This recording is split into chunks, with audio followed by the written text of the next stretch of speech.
제가 말씀을 준비하고 이 자리에 있을 때 항상 부담감이 있습니다. 제가 2월에 단에 올라왔는데요. 제가 설교가 생각보다 빨리 끝났나 봐요. 그랬더니 자칫 우리 유 목사님이랑 저랑 좀 비교가 돼서 저는 상대적으로 좀 짧게 하고 목사님은 좀 길게 하셨다라고 하는 게 비교가 되는가 봐요. 근데 한 번 이게 뭔가 각인이 되잖아요. 그럼 어떤 게 있냐면요.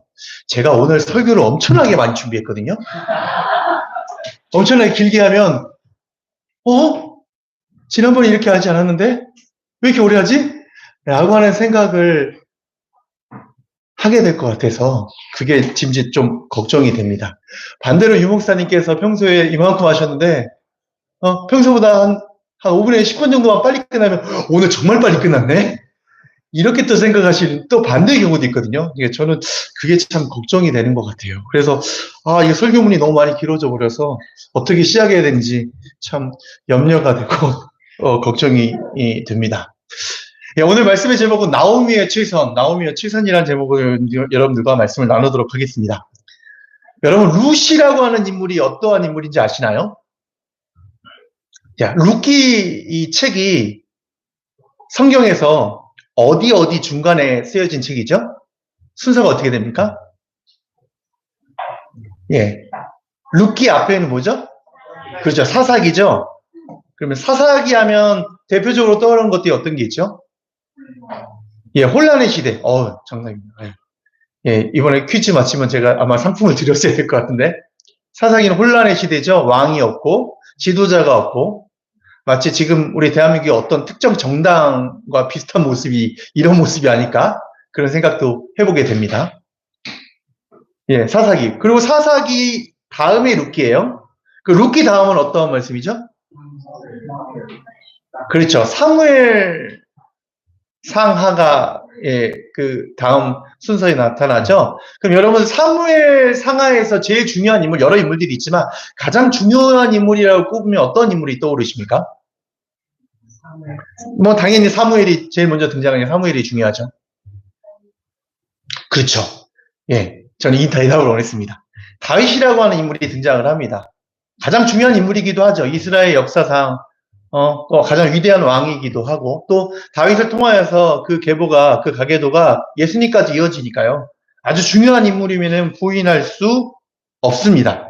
근데 그 중간에 가장 혼란스러운 시대 그리고 그 다음 다윗이라고 하는 인물이 등장하기 위해서 이 중간에 룻기라고 하는 이 책이 쓰여졌습니다. 이 룻기라고 하는 말씀이 기록이 되어 있습니다. 이것도 무슨 분명한 연관이 있겠죠. 그 해담은 룻기 가장 마지막 말씀 4장 21절 22절을 보면요. 분명하게 우리가 알 수가 있습니다. 한번 볼까요? 같이 한번 읽어보겠습니다. 화면을 보시고 시작. 살몬은 보아스를 낳고 보아스는 오벳을 낳고 오벳은 이새를 낳고 이새는 다윗을 낳았다. 아멘. 자, 여기서 등장하는 익숙한 인물이 누가 있죠? 보아스. 그렇죠. 오늘 우리가 읽었던 3장 1절에 보니까 보아스라는 인물이 등장을 해요. 왠지 모르게 특별한 스토리가 이어질 것 같잖아요. 그리고 우리는 이 결론을 아니까, 이 스토리의 결말을 아니까, 이 보아스가 룻과 결혼해서 아들을 낳았는데 그 사람이 오벳이고요. 오벳 그 다음이 누가 낳았다고요? 이새를 낳았고, 이새는 또 누굴 낳았어요? 다윗을 낳았어요. 그러면 룻은 다윗의 입장에서 어떤 존재일까요? 그렇죠. 증조할머니죠. 어떻게 이 다윗이라고 하는 인물이 태어나기까지의 그 가계도 그 과정이 어떻게 이루어진지를 기록하기 위해서 어떤 의미로 이렇게 얘기하는 분들도 있습니다. 다윗 왕조의 용비어천가. 이 룻기를 이렇게 얘기하시는 분들이 있어요. 물론 한 여인의 아름다운 모습들, 인생 역전에 대한 그런 내용도 기록하고 있지만 이 룻기서가 주는 의미는요. 바로 사무엘 상하가 등장하는 그 과정에 다윗이라고 하는 인물이 어떻게 그 자녀와 가문을 통해서 태어나게 됐는지에 대한 내용이 이 룻기서를 통해서 우리가 짐작해 볼 수가 있습니다. 근데 오늘은요. 말씀의 제목을 제가 뭐라고 정했죠?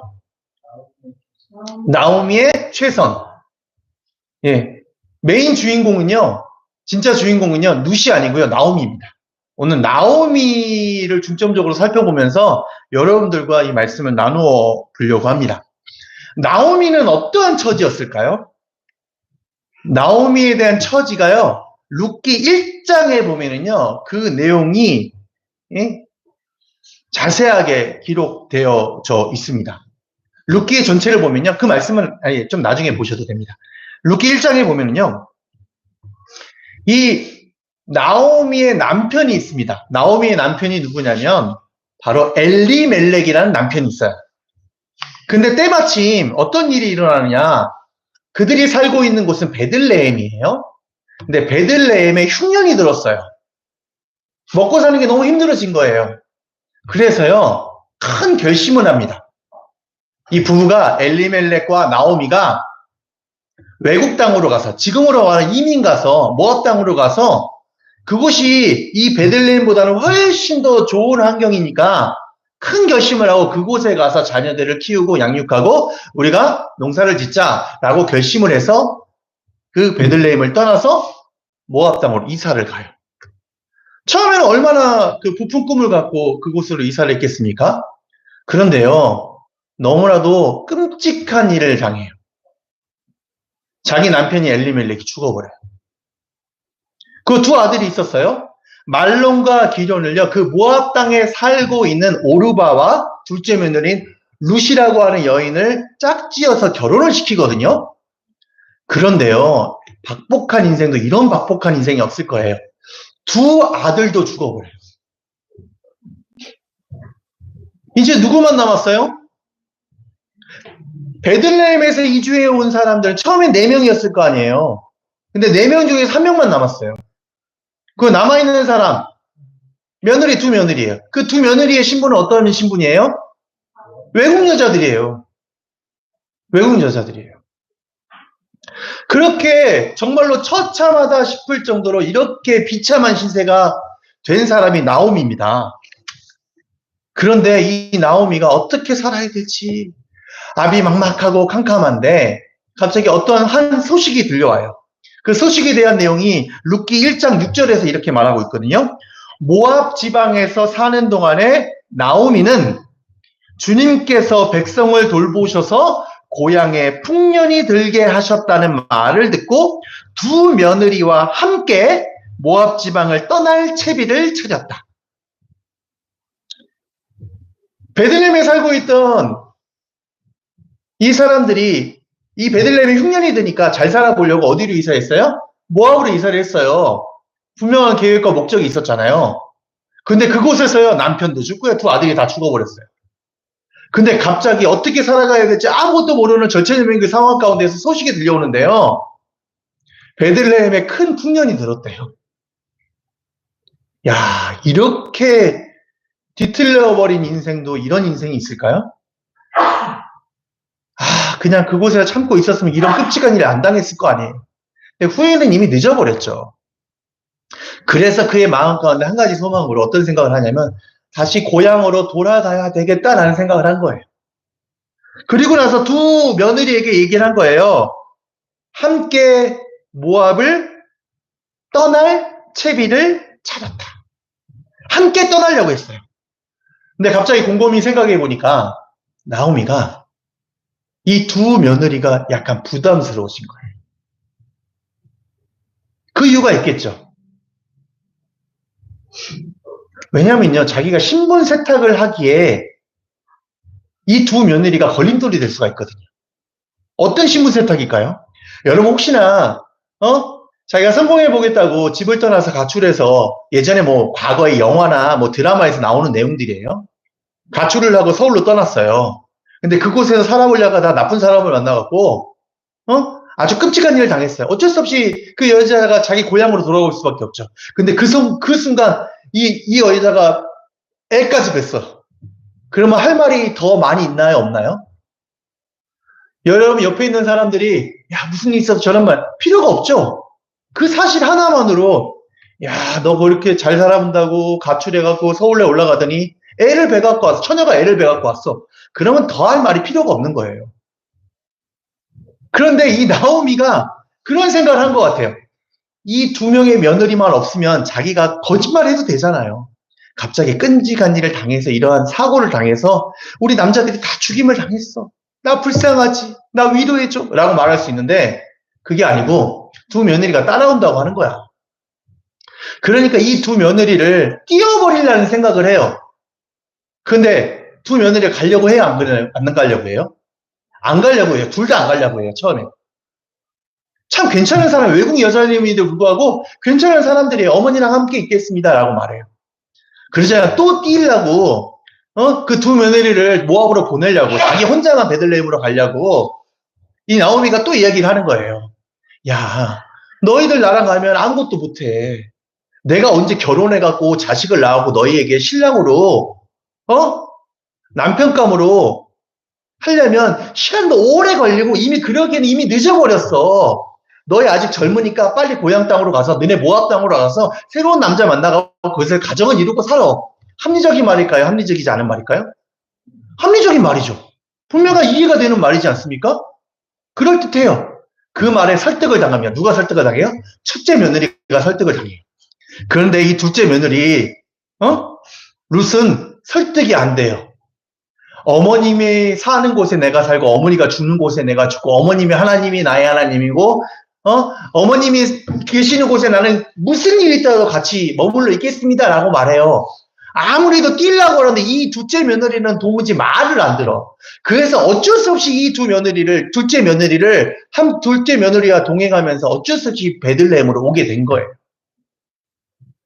얼마나 왔는데 처음에는 성공하겠다고 이민을 갔는데 그곳에서 아주 처참한 시세로 이곳에 왔어요. 주변에 있는 사람들이 어떻게 얘기할까요? 그 얘기들 19절에 보면 그 내용들이 나와 있어요. 19절 말씀입니다. 오늘 본문의 말씀인데요. 19절 우리 한번 같이 한번 읽어볼까요? 시작. 두 사람은 길을 떠나서 베들레헴에 이르렀다. 그들이 베들레헴에 이르니 온 마을이 떠들썩하였다. 아낙네들이 이게 정말 나오미인가 하고 말하였다. 20절 말씀. 20절 시작. 나오미가 그들에게 대답하였다. 나를 나오미라고 부르지를 마십시오. 전능하신 분께서 나를 몹시도 괴롭게 하셨으니 이제는 나를 마라라고 부르십시오. 야, 베들레헴에요. 정말 말 많은 분들이 이런저런 얘기를 다 하시는 분들이 아니 그 베들레헴 타임즈에 실린 것 같아. 야, 나오미 옛날에 잘 먹고 잘 살다가 더 잘 살아보겠다고 모압으로 이사하는데 지금 봐봐. 완전히 처참한 시세로 왔어. 야, 근데 그거 알아? 아마 이런 얘기도 했을 거예요. 그냥 드라마에 이런 연상하는 그런 내용이에요. 야, 이 남편도 잡아먹고 두 아들까지 잡아먹고 어때?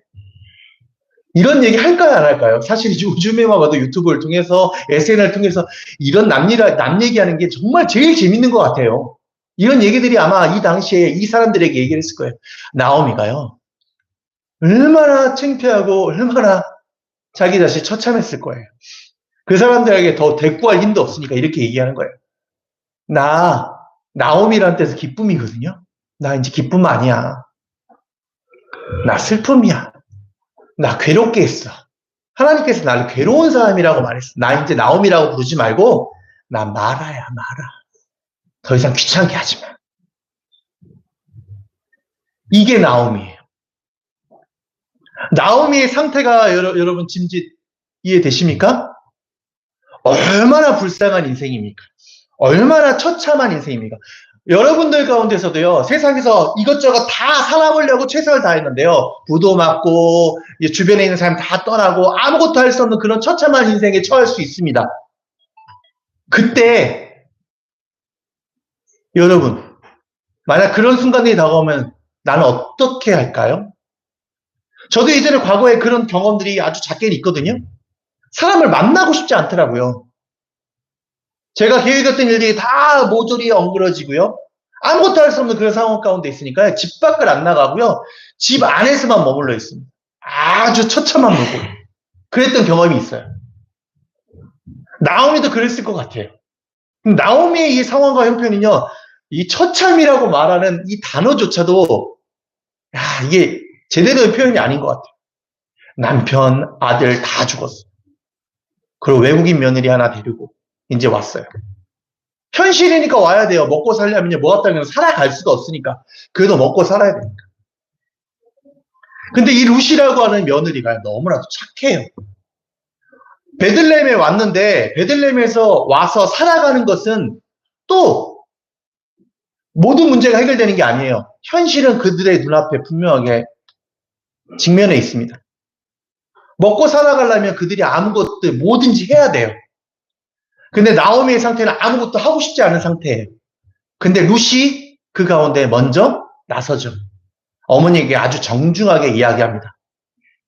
어머님, 제가 저 추수 때인데요. 밭에 나가서 떨어져 있는 곡식 이삭들을 주워 오면 안 되겠습니까? 제가 일하면 안 되겠습니까?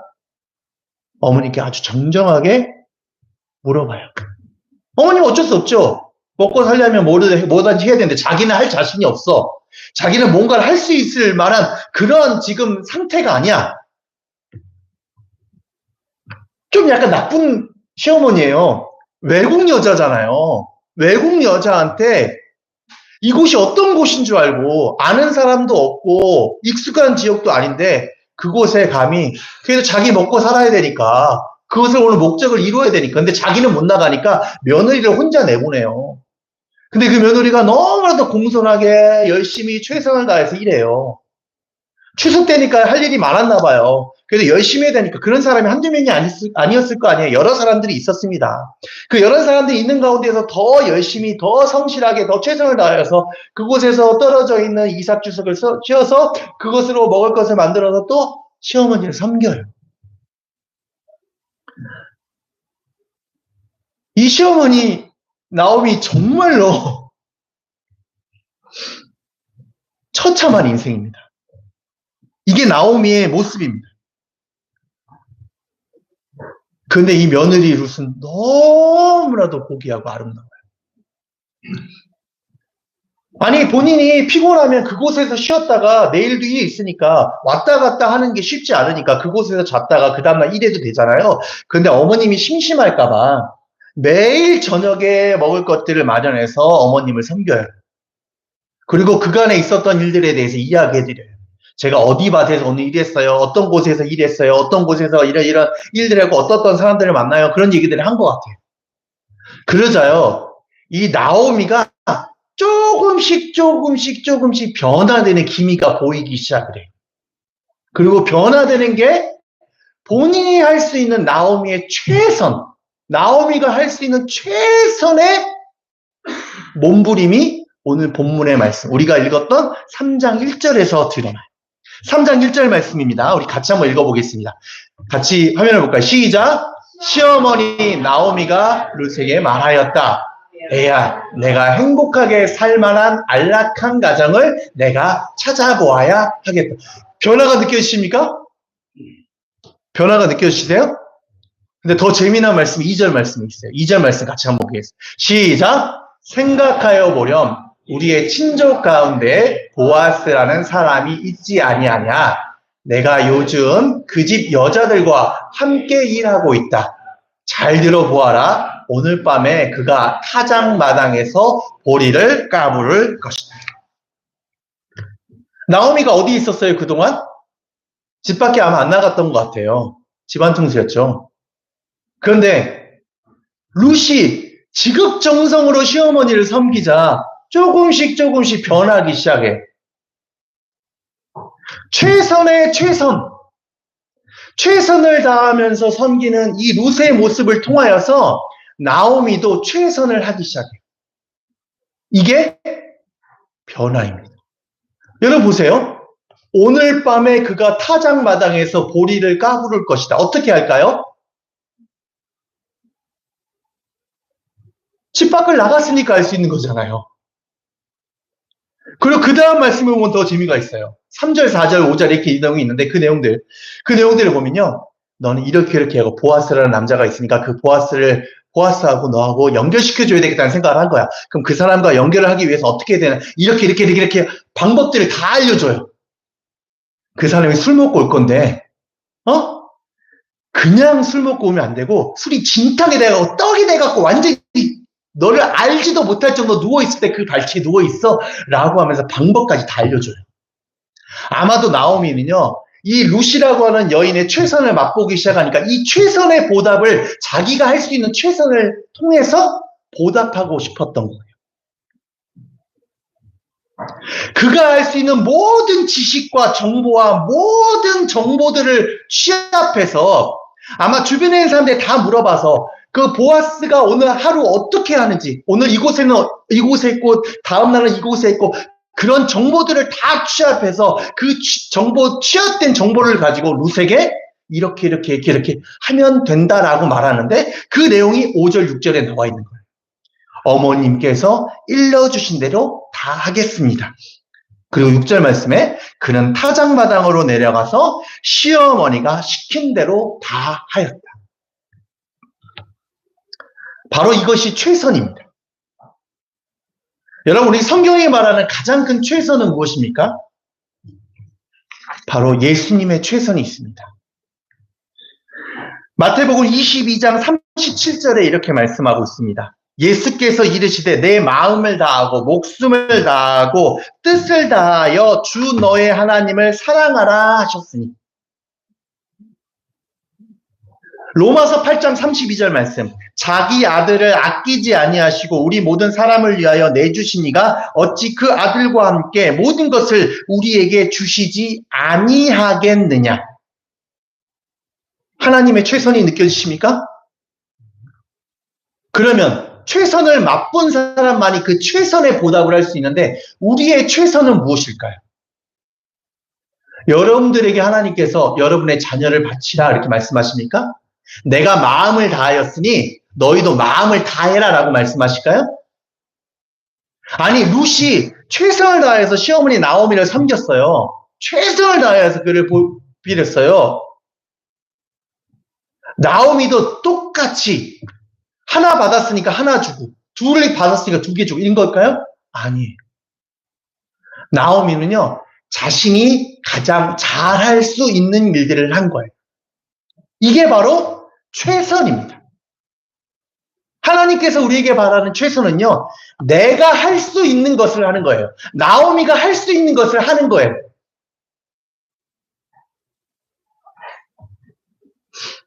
갈라디아서 2장 20절 말씀에 이런 말씀이 있습니다. 내가 그리스도와 함께 십자가에 못 박혔나니 그런즉 이제는 내가 사는 것이 아니요 오직 내 안에 그리스도께서 사시는 것이라. 이제 내가 육체 가운데 사는 것은 나를 사랑하사 나를 위하여 자기를 버리신 하나님의 아들을 믿는 믿음 안에서 사는 거예요. 하나님께서 자기 아들을 보내셔서 우리를 구원한 자로 우리를 구원해 주셨다라고 하는 그 사실 가운데서 그 믿음 안에서 사는 거지, 내가 했으니까 내가 자녀를 위해서 내 아들을 바쳐서 이 아들을 통해서 너희에게 새 생명을 주었으니까 너희도 아들을 바쳐라 라고 말씀하시는 게 아니에요. 너희가 할 수 있는 믿음 안에서 너희가 할 수 있는 것들을 하라 라고 말씀하시는 거예요.